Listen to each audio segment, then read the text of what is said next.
성도 여러분 반갑습니다. 예레미야 계관에 대한 말씀을 이 시간에 드리겠습니다. 예레미야서는 남유다 왕국의 암흑기를 핵심적으로 다루면서 예루살렘의 멸망사를 예언하는 책입니다.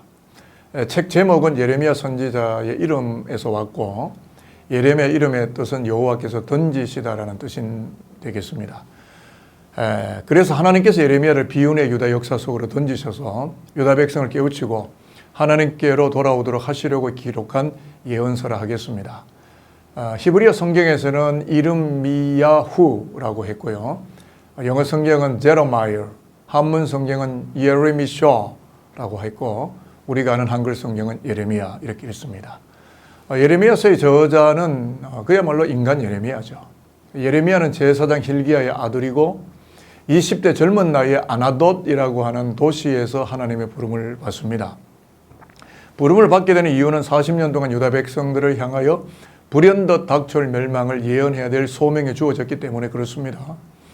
자, 그렇기 때문에 예루살렘 멸망을 예언하고 바벨론 유수기가 하나님의 뜻이라고 선포해야 되는 예레미야를 유다 백성들이 아주 싫어할 수밖에 없고, 또 냉소적인 반응을 보였고, 심지어는 매국노 취급을 하기도 했기 때문에 예언 활동을 그만두려고 수없이 하나님께 나아가서 간청합니다.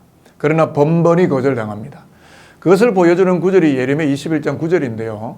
내가 다시는 여호와를 선포하지 아니하며 그 이름으로 말하지 아니하리라 하면 나의 중심이 불붙는 것 같아서 골수에 사무치니 답답하여 견딜 수 없나이다 라고 예레미야가 하나님께 항변을 하는데, 예언 활동을 내려놓으려고 할 때마다 하나님의 감동이 또 밀려와서 또다시 예언자의 자리에 서 있게 되었던 것이 인간 예레미야였습니다. 제가 개관 영상을 준비하면서 목회자인 저에게 보여주던 인간 예레미야는 애틋하고 극렬하게, 그러나 대단하게만 보여졌습니다. 왜냐하면 백성들의 홀대와 배척의 상황에서도 하나님의 신탁에 붙들려서 예언의 활동의 길을 중단하지 않았던 인간 예레미야가 끝끝내 제 눈에는 위대하게 보여지기 시작했기 때문에 그렇습니다. 그러니까 예레미야는 성전 불패신앙, 즉 예루살렘 성전은 결코 무너지지도 패배하지도 않는다라는 이 신앙으로 똘똘 뭉쳐있는 유다 종교와 맞닥뜨려야 했기 때문에 예레미야의 예언 사역은 매우 버거웠을 것이고 갈등과 대립각이 계속 형성될 수밖에 없었다고 봅니다.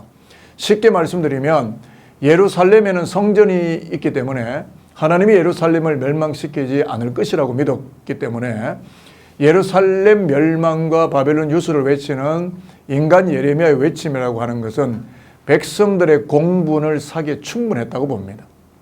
자, 결국 바벨론의 침략으로 하나님의 심판이 있을 것이라는 이 예레미야의 달갑지 않은 메시지 때문에 예레미야는 위협을 받는가 하면 감옥에 갇히기도 합니다.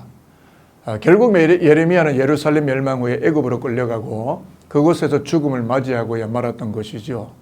사실 예레미야의 입에 주어진 하나님의 신탁은 유다 백성의 회개와 돌이킴, 바로 그겁니다.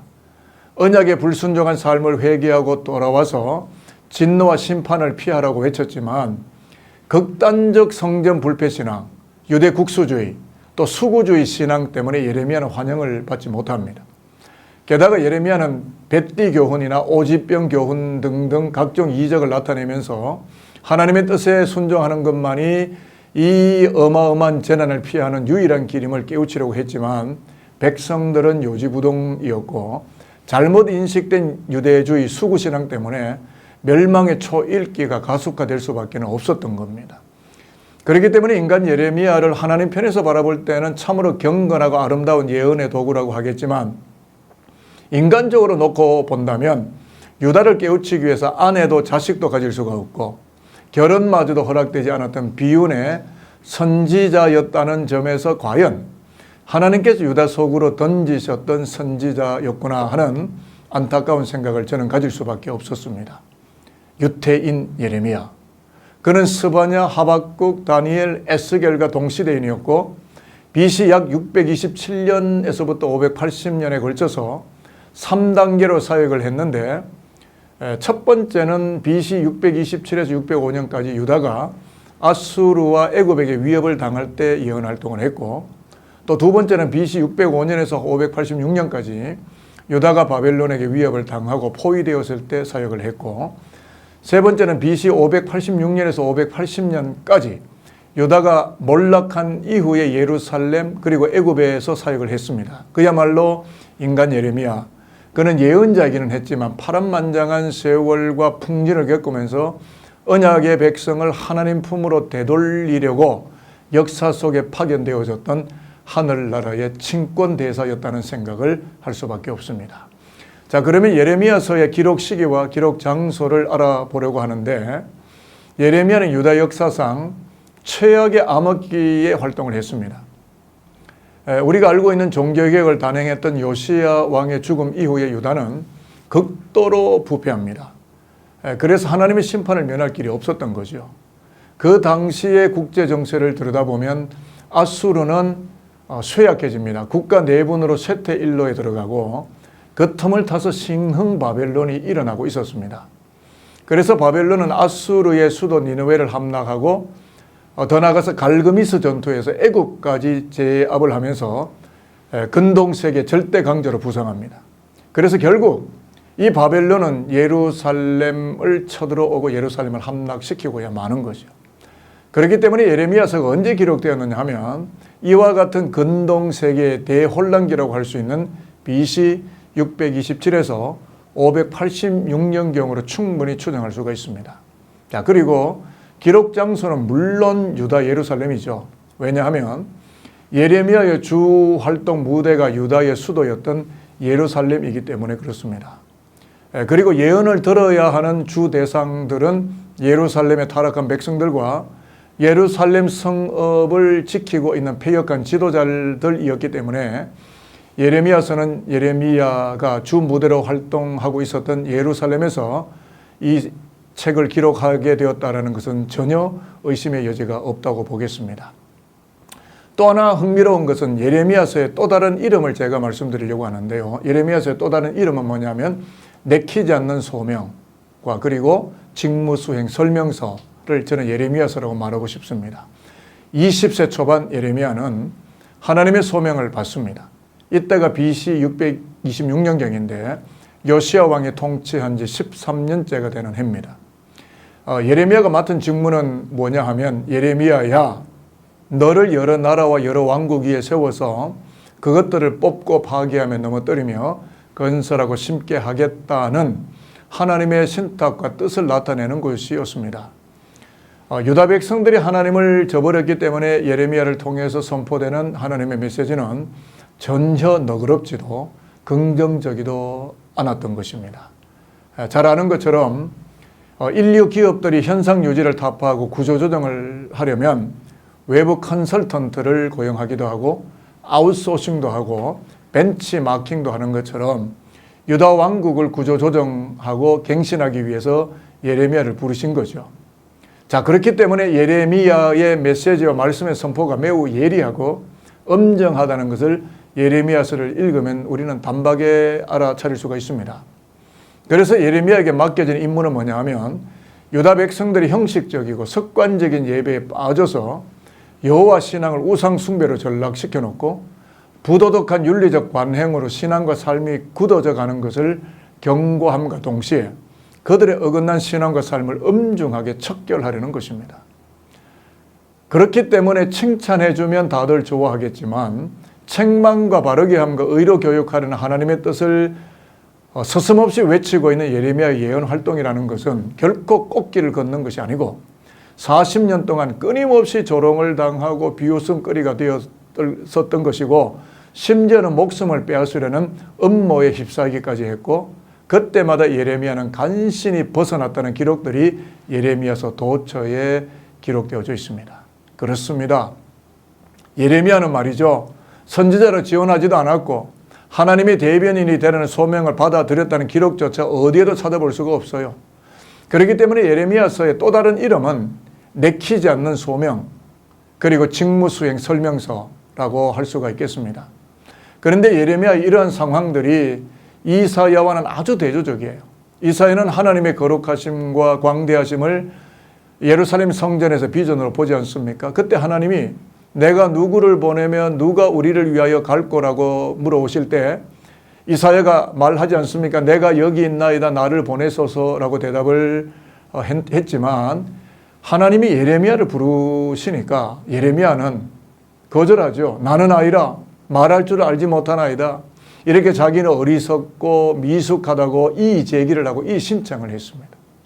그러나 하나님은 예레미야의 이의 제기를 무시하듯이 지나가시면서 선지자 소명을 예레미야 앞에 낭독하시고 예레미야의 그 이의 신청을 압도해 버립니다. 그 후에도 계속 하나님은 내키지 않는 소명 서류를 들고 있는 예레미야에게 하나님의 교훈과 경고와 약속을 담은 메시지를 전달하시면서 직무 수행을 다 해야 할 것을 강력하게 명령하셨고 예레미야는 죽기까지 내키지 않는 소명을 끝끝내 수행해야 하는 선지자로 유다 역사 속에 기억되고 있다라는 것이 저는 기적과 같은 이야기가 아닐까라는 생각을 하게 된 것이고 물러섬이 없는 하나님의 소명이 인간 예레미야의 거절을 이기고 있다는 것을 보여주는 책이 예레미야서라고 할 수가 있겠습니다. 자, 그러면 이제는 예레미야서의 구조와 내용을 알려드리려고 합니다. 예레미야서의 기본적인 골격의 메시지는 피할 수 없는 하나님의 심판, 이 이스라엘의 배반과 불순종 위에 임할 것이다가 되겠습니다. 예레미야서는 4개 주요 부분으로 구성이 되어 있는데 하나는 선지자 예레미야의 소명 1장이죠. 그리고 또 하나는 유다에 대한 멸망과 구원에 대한 예언이 2장에서 45장. 그리고 또 하나는 이방인들이 심판받을 것에 대한 예언이 46장에서 51장. 그리고 마지막으로 바벨론의 침공, 그리고 예루살렘의 처참한 함락이 52장 한 장에 수록이 되어 있습니다. 사실 예레미야서는 1장에서 52장까지 줄곧 심판의 살얼음판을 걸어가는 것만 같은 위태위태한 분위기가 계속 진행이 되고 있어서 읽으면 읽을수록 마음이 무거워질 수밖에 없습니다. 그러나 진노 중에라도 긍휼을 잊지 않으시는 하나님이 피할 길을 주시고 능히 감당하게 하신다는 말씀을 하고 계시는데 꽝꽝 얼어붙은 얼음덩이 가운데 숨구멍이 있는 것처럼 유다 민족이 다시 재건되고 메시아 그리스도가 오는 길을 하나님이 이미 예비하고 계시다는 것을 예레미야서는 보여주고 있다 하는 겁니다. 그것이 어디냐면 예레미야 30장에서 33장에 나오고 있는 새 언약을 예고하는 말씀이 되겠습니다. 구약 대선지서 즉 이사야, 예레미야, 에스겔을 비롯해서 소선지서, 호세아, 요엘 혹은 말라기에 이르기까지 모든 선지자들의 책망과 예언 속에는 항상 원칙이 하나 있는데 하나님과 이스라엘의 언약 관계를 기초로 해서 그 예언이 외쳐지고 있다는 겁니다. 물론 예레미야도 이 언약을 매우 강조하는 선지자죠. 그런데 예레미야서를 잘 들여다보면 새 언약을 강조합니다.